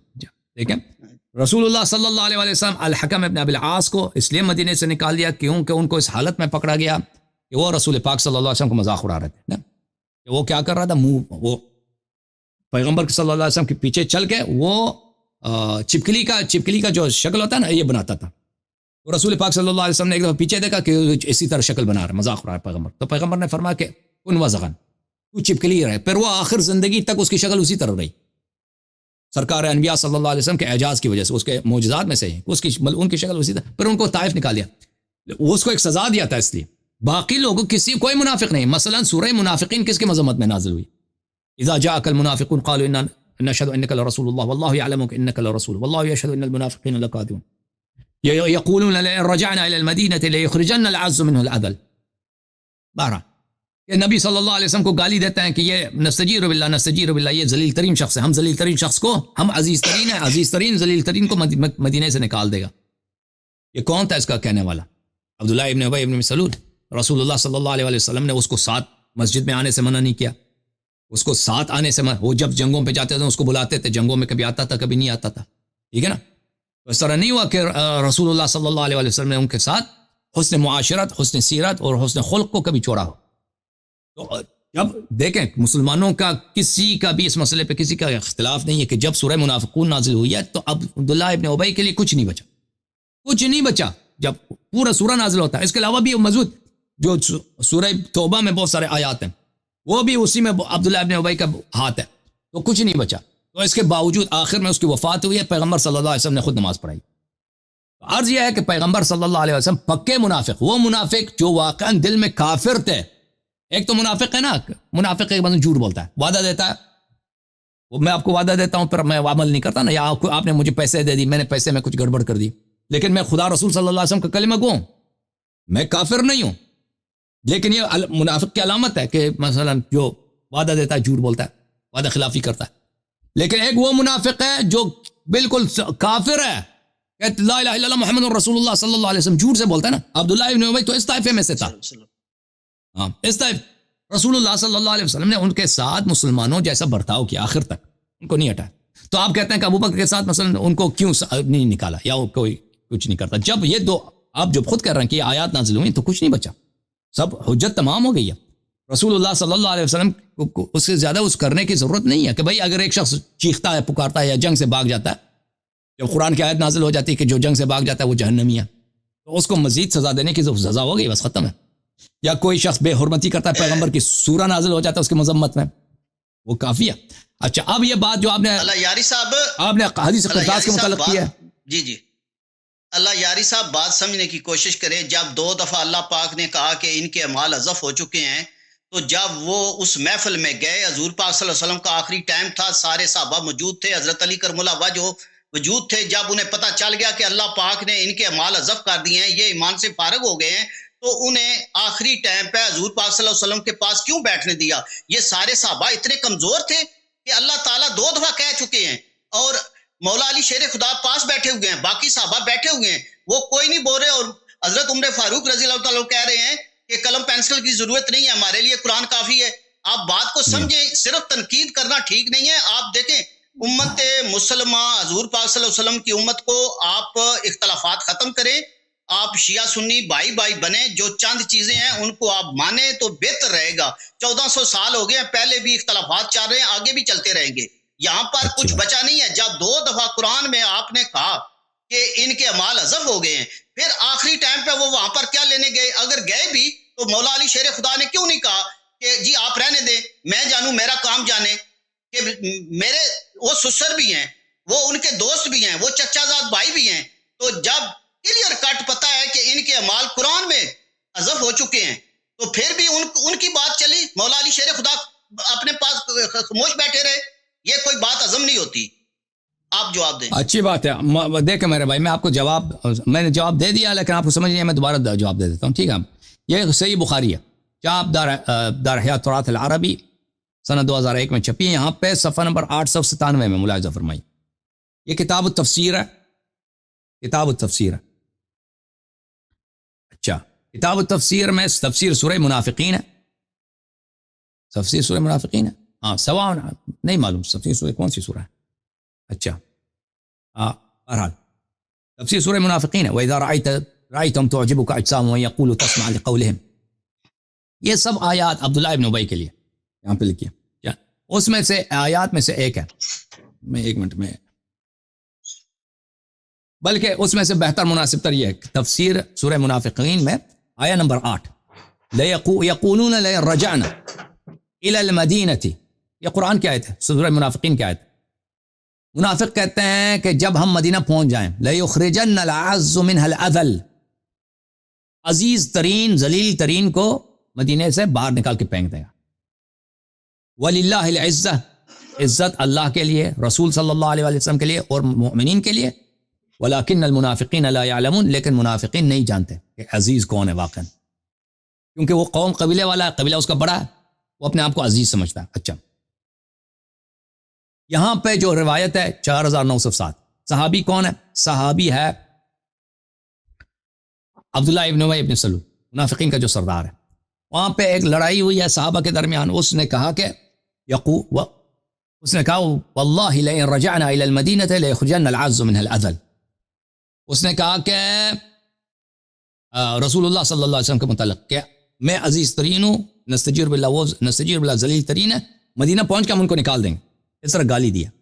فقال عمر بن الخطاب، عمر بن الخطاب نے کہا دعنی یا رسول اللہ اضرب عنق هذا المنافق، یا رسول اللہ دیکھو مجھے اجازت دو کہ میں اس منافق کا گردن کاٹ دوں. پیغمبر نے فرمایا دعہ لا يتحدث الناس ان محمد صلی اللہ علیہ وآلہ یقتل اصحابہ، اس کو چھوڑ دو، کچھ نہ کہو، لوگ کہیں گے کہ رسول اللہ صلی اللہ علیہ وآلہ وسلم اپنے اصحاب کو قتل کر رہا ہے. یہاں پہ کئی باتیں ہیں، ایک یہ ہے کہ عمر نے اس شخص کو منافق کہا اور وہ ہے بھی منافق جو پیغمبر کو گالی دے، اور پھر رسول اللہ صلی اللہ علیہ وسلم نے اس کو اپنا صحابی بھی بولا. اس کا مطلب ہے کہ لفظ صحابی کا اطلاق منافق پہ صحیح حدیث میں اور کئی احادیث میں موجود. اچھا، پھر اسی کتاب بخاری میں حدیث نمبر ملاحظہ فرمائیے 231 ہے، 231 ہے. جب یہی شخص اس کی وفات ہوئی ہے، حدیث نمبر 1270 صفحہ نمبر 231، جابر نے کہا اتى النبي صلی اللہ علیہ وآلہ عبد اللہ ابن ابی بعدما دفن اخرجه فنفث فيه من ريقه والبسه قميصا. وہ قبر میں ڈال چکا تھا، وہ شخص قبر میں رکھا تھا، اس کو قبر سے اس کو دوبارہ پیغمبر صلی اللہ علیہ وسلم نے نکالا، اپنے قمیص اس کو کفن، اپنے قمیص سے اس کی کفن کرائی ہے، اس کا منہ کھولا ہے، اس کے منہ میں تھوکا ہے اور اس کو دوبارہ اپنا قمیص پہنا کے دفن فرمایا، نماز بھی خود پڑھائی ہے. اوکے، تو اب آپ کہہ دو، دیکھیں اگر منافقین کے ساتھ پیغمبر صلی اللہ علیہ وسلم مسلمانوں جیسا برتاؤ کرتے تھے اور آخر تک مسلمانوں جیسا برتاؤ کرتے تھے، لیکن ان کو پتہ تھا کہ یہ منافق ہیں اور پتہ تھا کہ یہ جہنمی ہے، کیونکہ اسی کے شخص کے متعلق قرآن کی سورہ منافقین کی جو پہلی آیت ہے کہ یہ کہتے ہیں کہ اشہد ان لا الہ الا اللہ واشہد ان محمد رسول اللہ، لیکن یہ جھوٹ کہہ رہے ہیں، ان کا عقیدہ ہے ہی نہیں صلی اللہ علیہ وسلم، تو ان کے کافر ہونے میں کوئی شک نہیں ہے. تو آپ اگر کہتے ہیں نا کہ پیغمبر صلی اللہ علیہ وسلم ان کو کیوں نہیں آنے کیوں دیا، تو یہ آپ کی ذہنیت یہ ہے کہ اگر ایک شخص کو قرآن نے مذمت کی، اس کی تکفیر کیا، اس کو منافق کیا، تو پیغمبر صلی اللہ علیہ وسلم ان کے مقابلے میں بہت ہی سخت اسٹانس لیتے تھے. اس طرح نہیں ہے. پیغمبر صلی اللہ علیہ وسلم، پیغمبر صلی اللہ علیہ وسلم ان کے مقابلے میں، کفار کے مقابلے میں سخت تھے، منافقین کے ساتھ بالکل مسلمانوں جیسا ان کا برتاؤ ہوتا تھا. جب یہ پتہ چلا تو اب آتے ہیں اس کی طرف، حدیث قرطاس کی طرف. دیکھیں حدیث قرطاس ہے، پیغمبر صلی اللہ علیہ وسلم بستر پہ، وہ فرما رہے ہیں کہ قلم کاغذ لے کے آؤ تاکہ میں قلم کا وصیت لکھ دوں، ایک ایسی وصیت لکھ دوں جس کے بعد تم کبھی گمراہ نہ ہو جاؤ. اچھا، یہاں پہ عمر صاحب نے کہا کہ حسبنا کتاب اللہ، اور پھر وہاں پہ چیخ شور مچایا گیا. بعض صحابہ روایت میں ہے کہ اس صحابہ کہنے والا کون تھا، اس پر ہمارے دلائل ہیں، ابھی اس کو بیان کرنے کا وقت نہیں ہے. بہرحال کہ یہ نستجیر بالہذیان کہہ رہے ہیں. آپ کا سوال کیا ہے کہ ان کو وہاں آنے نہ دیا جاتا، ان کو آنے نہ دیا جاتا، ان کو یعنی پیغمبر نہ آنے دیا جاتا. دوسرے جو صحابہ ہیں سب، جو دیکھیں حضور پاک صلی اللہ علیہ وسلم تو بیماری کی حالت میں تھے، جو صحابہ ہیں انہیں تو پتا تھا کہ ان کے اعمال اضف ہو چکے ہیں، جیسے بقول آپ نے کوٹ کیا ہے 2 دفعہ کہ پیچھے قرآن کی آیات میں، تو اس وقت شریعت میں مداخلت کرنے کی کسی منافق کو اجازت نہیں ہے. آپ کہتے ہیں نا ان کے حوالے دیتے ہیں، لیکن اس کام میں مداخلت نہیں کرنی چاہیے تھی. یہ ہو ہی نہیں سکتا کہ سارے صحابہ موجود ہوں، مولا علی شیر خدا موجود ہوں اور حضرت عمر رضی اللہ تعالیٰ نے مداخلت کی ہے. یہ ایسی بات عزم نہیں ہو سکتی. اللہ یاری صاحب اس بات کو آپ سوچیں. یہ تو آپ کے بخاری میں موجود ہے، یہ واقعہ جو پیش آیا نا ابھی جن الفاظ کے ساتھ میں نے بیان کیا، اس میں تو آپ کہتے ہیں کہ نہیں ہوا ہے، یہ تو بالکل تاریخ کے خلاف. کیوں صحابہ خاموش رہے؟ وہ الگ بات ہے. اب سن لیں جواب سن لیں، اس کا جواب سن لیں. یہ کہ کہنا یہ واقع نہیں ہوا ہے، یہ تو فریقین کا اجماع ہے، کوئی بھی نہیں کہتا یہ واقع پیش نہیں آیا. یہ واقع بالکل پیش آیا، واقع ہوا ہے، واقع انہی الفاظ کے ساتھ جو میں نے بیان کیا پیش آیا. یہ کہنا کہ یہ واقع نہیں ہوا، یہ آپ کہتے ہیں آپ کو عجیب لگتا ہے، وہ کوئی دلیل نہیں ہوتی. دنیا میں بہت ساری چیزیں ہیں جو آپ کو شاید سمجھ نہ آئے، وہ لیکن وہ حق ہے، وہ واقع ہوئی. رسول اللہ ان کو آگے دیکھیں، جب پیغمبر، میں نے بار بار آپ کو سمجھایا، تفصیل کے ساتھ سمجھایا کہ رسول اللہ صلی اللہ علیہ وسلم منافقین کے ساتھ، وہ منافق جن کے متعلق سورہ منافقین نازل ہوا ہے، ان کے ساتھ مسلمانوں جیسے برتاؤ کیا ہے، تو آپ کہتے ہیں ان کو خود جب پیغمبر نے اسلامی قوانین چینج نہیں ہو سکتے. دیکھیں اسلامی قانون چینج نہیں ہو سکتے. حضور قانون پیغمبر مداخلت نہیں کرنی چاہیے تھی. اب بھائی سن لو، پلیز مجھے بات کرنے دو. ایک بات ہے کہ نہیں آنے دیا نہ جائے، والے کو اس کا جواب دے دوں کہ وہ آ گئے، ابھی ان کو کیوں آنے دیا گیا. پھر بات کرتے ہیں کہ ان کے ساتھ کیا برتاؤ ہونا چاہیے. سن لو، یہ 2 مختلف سوال ہیں. جہاں تک نہ آنے کا تعلق ہے، یہ تو پیغمبر صلی اللہ علیہ وسلم کا سیرہ میں نہیں ہے کہ اگر کوئی منافق ہے وہ آ نہیں سکتا. پیغمبر صلی اللہ علیہ وسلم کے پاس کافر بھی آتے تو ان کو منع نہیں کرتے بھائی، کافروں کو منع نہیں کرتے تھے بھائی. وما للذین کفروا من قبلک محتعین عن الشمال وعن اليمین عزین ایطمع کل امرئ منهم ان يدخل جنۃ نعیم. قرآن کی آیت ہے کہ کیا ہو گیا کہ کافر آپ کے چاروں طرف بیٹھ جاتے ہیں، کافر بیٹھ جاتے ہیں آپ کے چاروں طرف. وما للذین کفروا قبلک محتعین عن الیمین وعن الشمال عزین، حلقہ لگاتے ہیں پیغمبر کے ارد، اور یہ کیا سمجھیں جنت جائیں گے؟ تو پیغمبر صلی اللہ علیہ وسلم کو منع تو نہیں کرتے تھے، کافر بھی آ جاتا وہ اس کو آنے دیتے تھے، کہ ان کو آنے کیوں دیا گیا؟ تو پیغمبر صلی اللہ علیہ وسلم کا میں نے بار بار کہہ دیا کہ کفار کے ساتھ اور منافقین کے ساتھ وہ بہت اچھا خلق سے پیش آتے تھے، اگر کوئی آتا ہے تو کافر کو بھی آنے دیا جاتا تھا۔ اب منافقین کے ساتھ پیغمبر صلی اللہ علیہ وسلم بالکل مسلمانوں جیسا برتاؤ کرتے۔ اب پیغمبر باتیں اس حدیث قرطاس کی طرف کہ دیکھیں رسول اللہ صلی اللہ علیہ وآلہ وسلم نے کہا کہ میرے قلم کاغذ لے کر، یہ صرف عمر نہیں تھے، صحابہ دو حصوں میں بٹ گئے۔ اگر آپ سمجھتے ہیں کہ صرف عمر تھے وہاں پہ مخالف اس کے لکھا جائے، یہ نہیں ہے، صحابہ نے آپس میں جھگڑا کیا، آواز بلند کیا، ٹھیک ہے نا، کہ بعض کہتے ہیں آنے دیا جائے، بعض کہتے ہیں نہیں آنے دیا جائے۔ تو اگر کہتے ہیں کہ ایک فرد ہے تو باقی صحابہ بزدل ہیں، ٹھیک ہے نا بھائی، اگر ایک فرد ہے بھائی اس کو کچھ کر کے وہاں سے نکال کر کچھ کیا جا سکتا ہے، لیکن جب دو گروہ بن چکے ہیں اور ہمیں پتہ نہیں تاریخ میں اکثریت کس کی ہے، بعد کے حالات بتاتے ہیں اکثریت انہی گروہوں کی ہے جو وصیت نہیں لکھنا دینا چاہتے تھے، جو اکثریت انہی کے ساتھ ہے۔ تو اس حالت میں رائے حل کیا؟ اس حالت میں رائے حل، اگر آپ کہتے ہیں جھگڑا ہو جائے تو سب سے پہلے رسول اللہ صلی اللہ علیہ وسلم کے حکم کے بغیر جھگڑا کرنا حرام ہے۔ جب پیغمبر موجود ہے نا، امیر المومنین صاحب کی بہادری میں کوئی شک نہیں، لیکن پیغمبر صلی اللہ علیہ وآلہ وسلم کے فرمان کے بغیر وہ ان کا ہاتھ تلوار کی طرف نہیں جا سکتا۔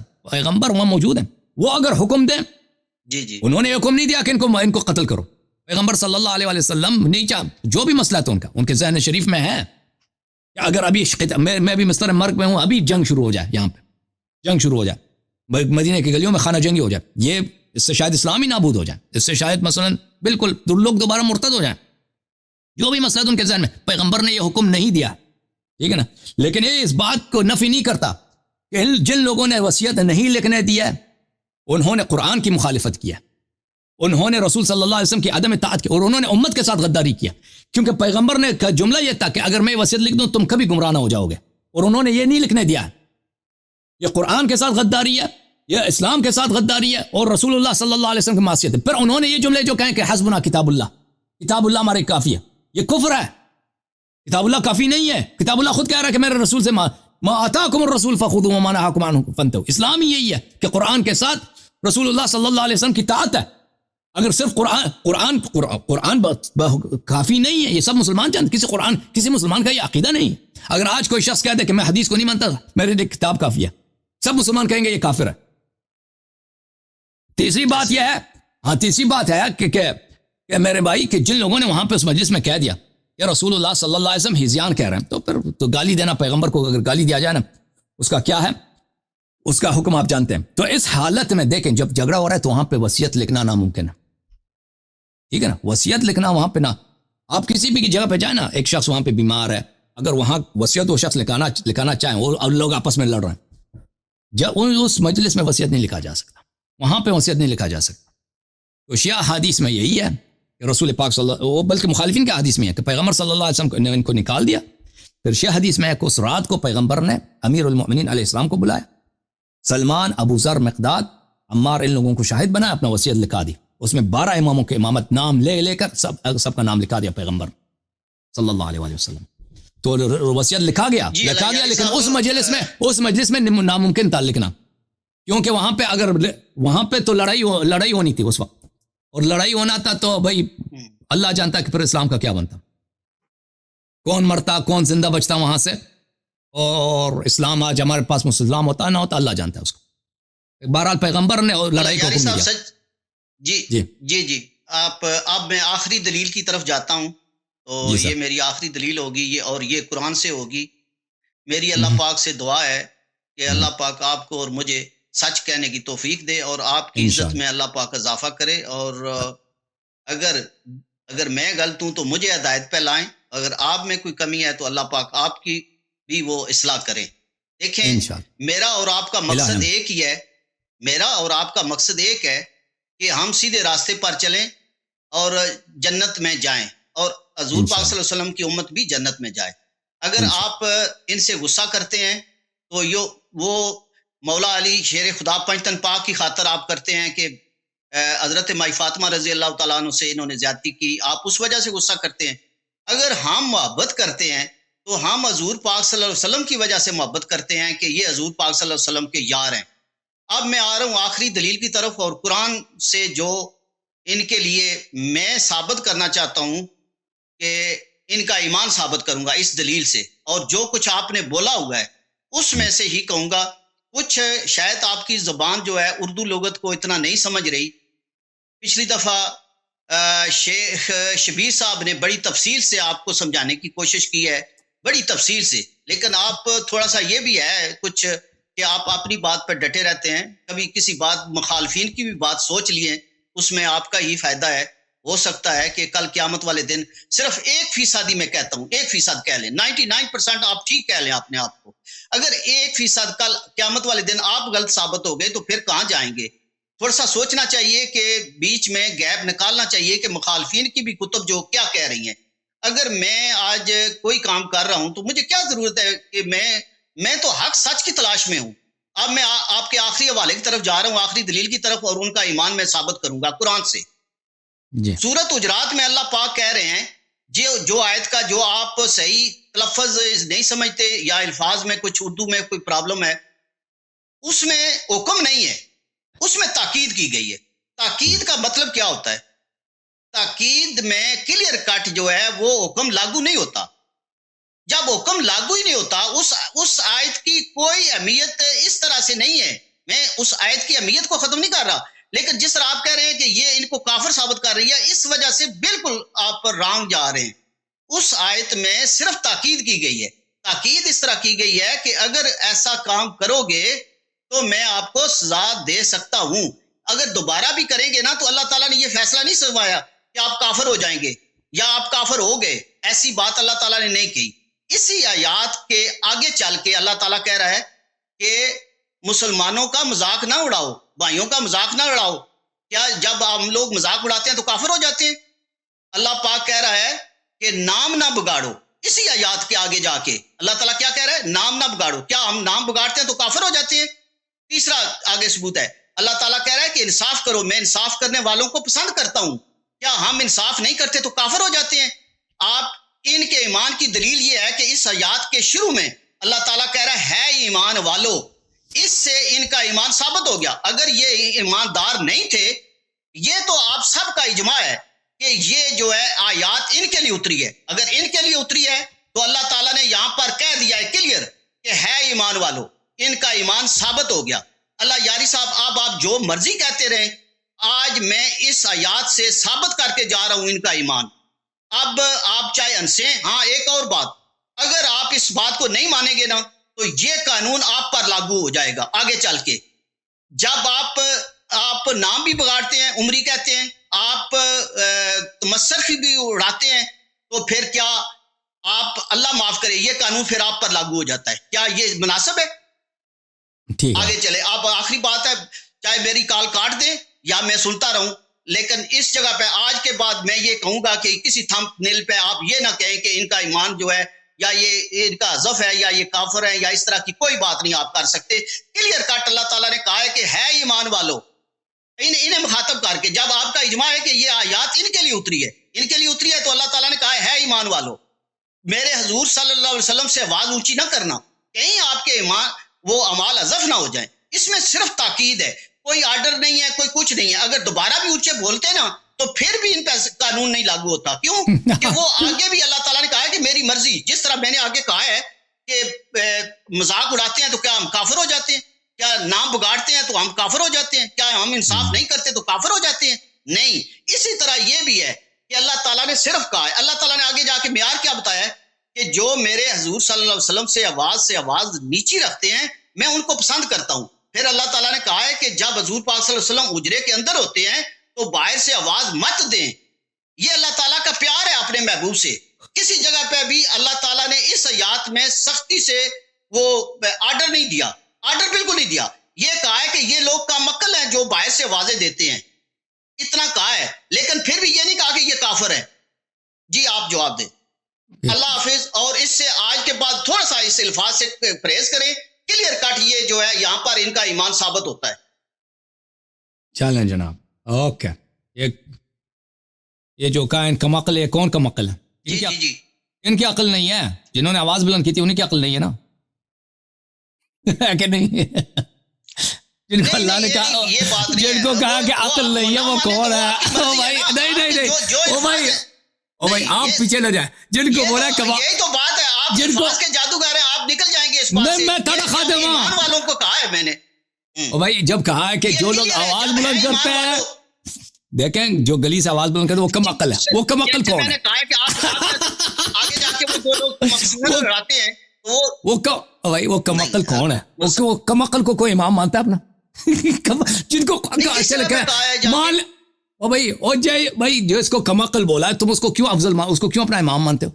جس کو قرآن دیکھو مان لیا چلو کافر نہیں ہے اتنا تم آپ نے خود کہہ دیا کہ قرآن نے کہہ دیا کم عقل ہے، تو کم عقل کو تم نے اپنا امام کیوں بنایا؟ نہیں اجرے کے باہر جو ہے وہ تو انہوں نے بات تو نہیں دی نا. اجرے کے باہر وہ تو کچھ کے لیے بھی کہہ رہے ہیں وہ اچھا وہ ایسے ہی ہے، وہ ایسے کم عقل ہے. کم عقل کو امام بنا سکتے ہیں.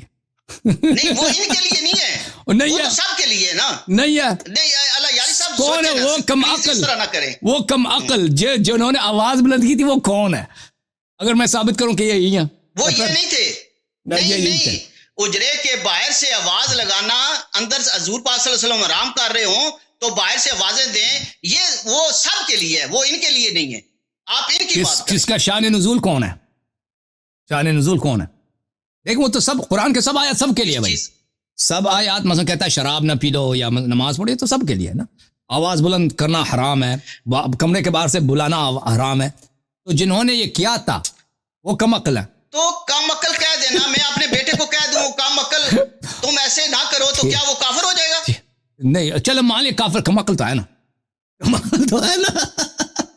نہیں اور دیکھیں آپ کے پاس اس بات کم عقل تو ہے نا، آپ اتنا کافر نہیں. چلو کم عقل اس بات کا آپ کے پاس جواب نہیں ہے. کم عقل تو ہے، میں بھی بند کر کے جا سکتا تھا. نہیں کم عقل تو ہے نا. کم عقل کو تم نے امام بنا دیا، افضل بنا دیا بھائی. جس کو کم از کم مان لو کہ کم عقل ہے بھائی، عقل نہیں. ٹھیک ہے کم از کم اتنا تو تصدیق کرو. ان کو کیوں جوڑ رہے ہیں ان کے ساتھ؟ چلے اب سوالوں کے جواب آپ آن لائن دیکھ لیں، جواب سوالوں کے جواب لے لیں. ٹھیک ہے نا. آپ نے بہت سارے پوائنٹس بالکل صحیح پوائنٹس لائے تو سن لیں. Thank you sir. اللہ آپ کو اللہ حافظ، اللہ آپ کو جزائے خیر دے. دیکھیں میں ان کے باتوں کا جواب دے دیتا ہوں. یہ کہتے ہیں ان سے اسلام ثابت ہوتا ہے. ان کا اسلام ثابت نہیں ہوتا. ان کے باتوں کا اگر مانے تو یہ دلیل جو ہم کہتے ہیں یہ عدم اسلام ہے، یہ دلیل باطل ہو جاتی ہے. اس طرح نہیں ہے کہ بالکل یہ مسلمان ثابت ہو جاتا. اچھا پہلی بات ہے کہ سورہ حجرات میں جو آیات ہیں اس میں یا ایھا الذین آمنوا کا خطاب ہے. یہ کہتے ہیں کہ اللہ نے ان کو کہتا ہے ایمان والو، تو یہ مومن ہے.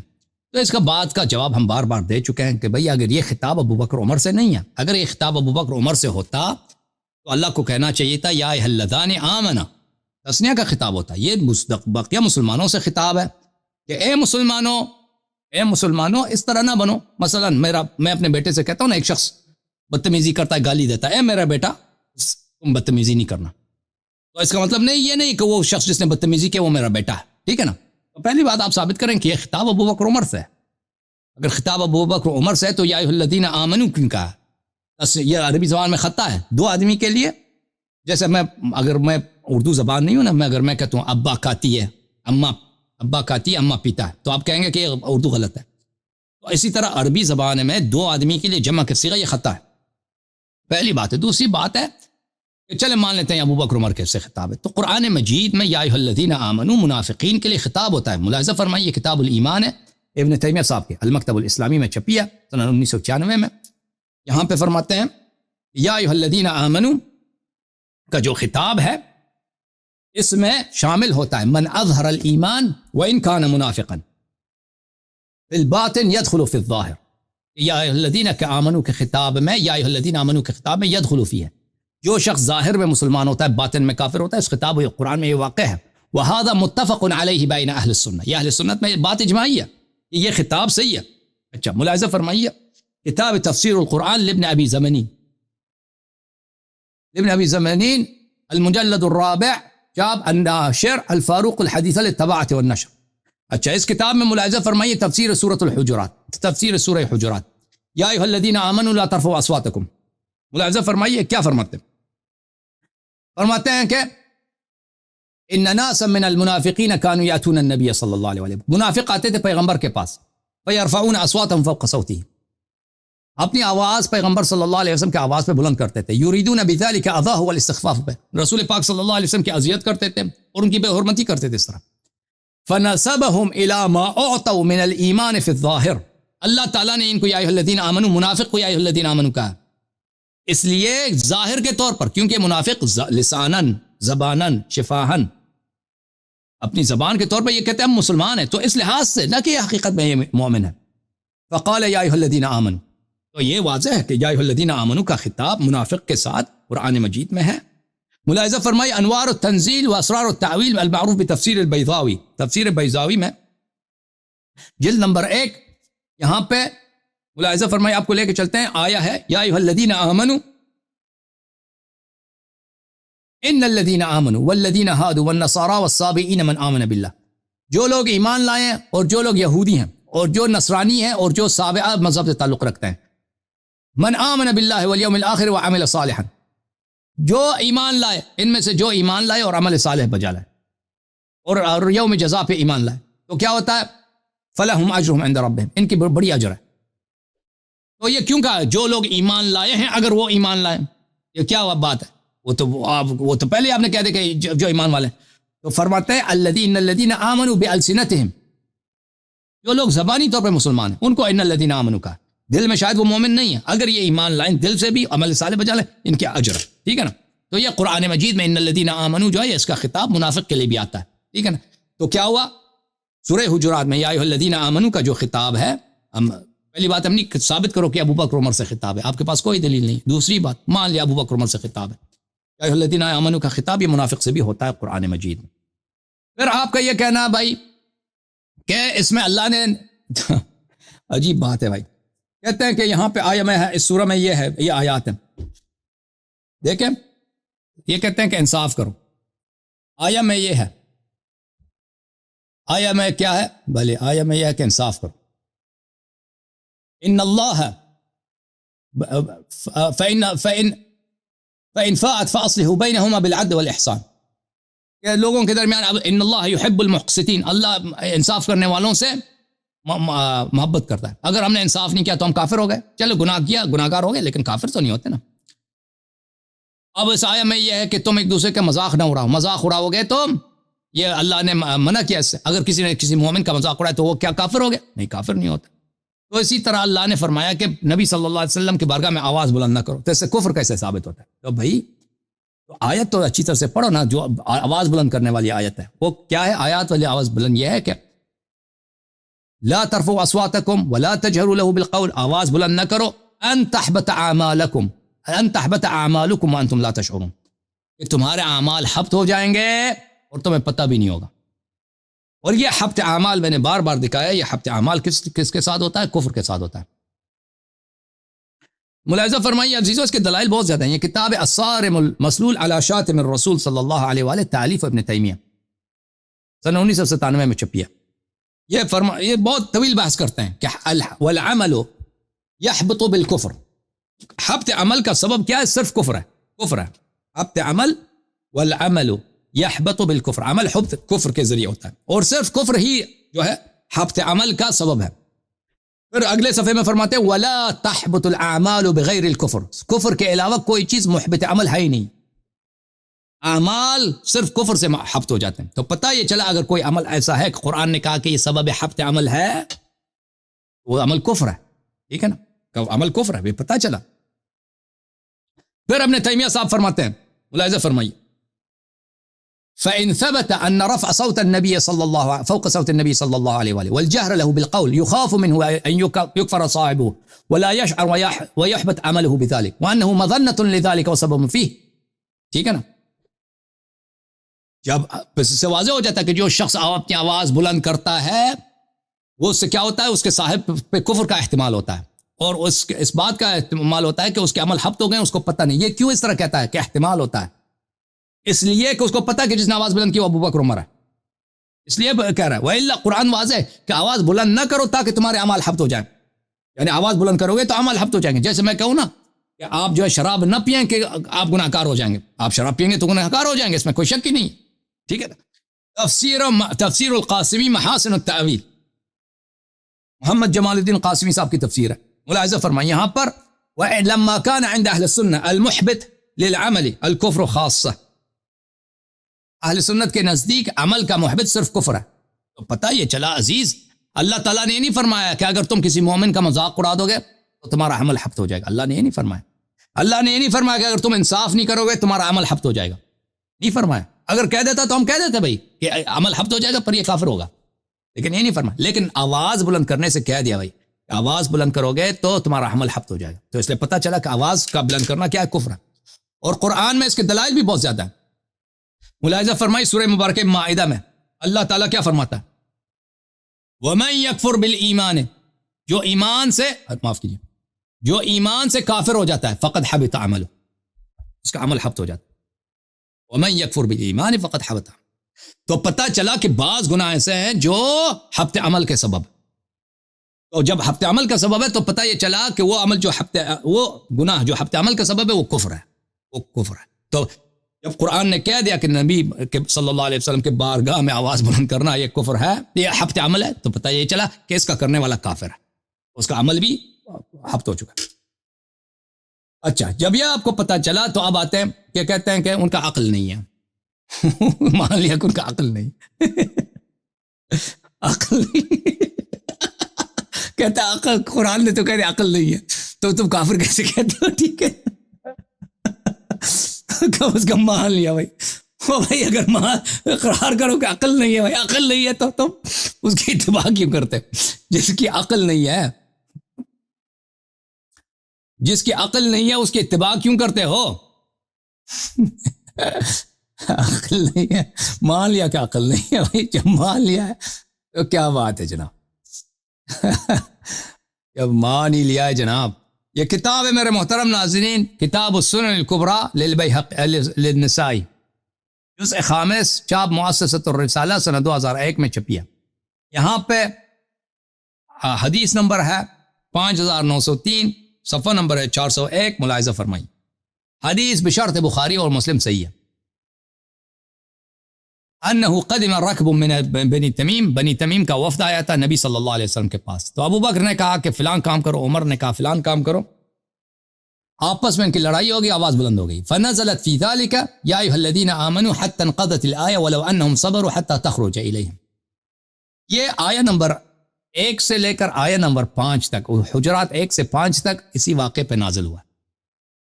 قرآن جھوٹ نہیں کہتا، قرآن غلط نہیں کہتا، قرآن بہتان نہیں لگاتا. ٹھیک ہے نا. ان لوگوں نے آواز بلند کیا تو ان کے مذمت میں نازل ہوئی. تو پتہ یہ چلا کہ انہوں نے آواز بھی، انہوں نے کمرے کے باہر سے آواز بھی انہوں نے بلند کی تھی. کسی اور نے کیا نہ کیا ہو، ان دونوں نے بلند کیا ہے. ٹھیک ہے نا، کیونکہ قرآن بہتان کا کتاب ہے، تہمت کا کتاب ہے نہیں، قرآن حق و حقیقت کا کتاب ہے. تو پتہ یہ چلا کہ ان لوگوں نے آواز بلند کیا تھا کمرے کے باہر سے بھی. ٹھیک ہے نا، کیونکہ آیا واضح ہے ان کے متعلق نازل ہوئی. جب یہ پتہ چلا میرے بھائی، جب یہ پتہ چلا تو انہوں تے ایسا ہون، اب کہتے ہیں کہ عقل نہیں ہے. تو کیا ہوا؟ عقل نہیں ہے تو کیا عقل نہیں ہے؟ تو جو عقل نہیں ہے نا، یہ قرآنی لسان میں، فرقان مجید قرآن حمید میں یہ بہت بڑی مذمت ہے. یہ سب سے بڑی تکفیر یہی ہے قرآن میں کہ عقل نہیں ہے. ملاحظہ فرمائیے سورہ انفال میں اللہ رب العزت نے فرمایا ان شر الدواب عند اللہ، بدترین جانور اللہ کے نزدیک الصم البکم الذین لا یعقلون، گونگا بہرا، وہ گونگے وہ بہرے جن کا کیا ہے، جن کی عقل نہیں، یعنی چالاک ہیں، بات کرتے ہیں، بات سنتے ہیں، لیکن اس کے باوجود گونگے ہیں، بہرے ہیں، عقل نہیں. ہاں جی چاچا نے آج دل خوش کر دیا، کہتے ہیں عقل نہیں لیکن مسلمان تو ہے نا. چاچا نے دل خوش کر دیا بھائی. اللہ آپ کو سلامت رکھے، اللہ آپ کے بچوں کو طول عمر دے. اوکے جناب.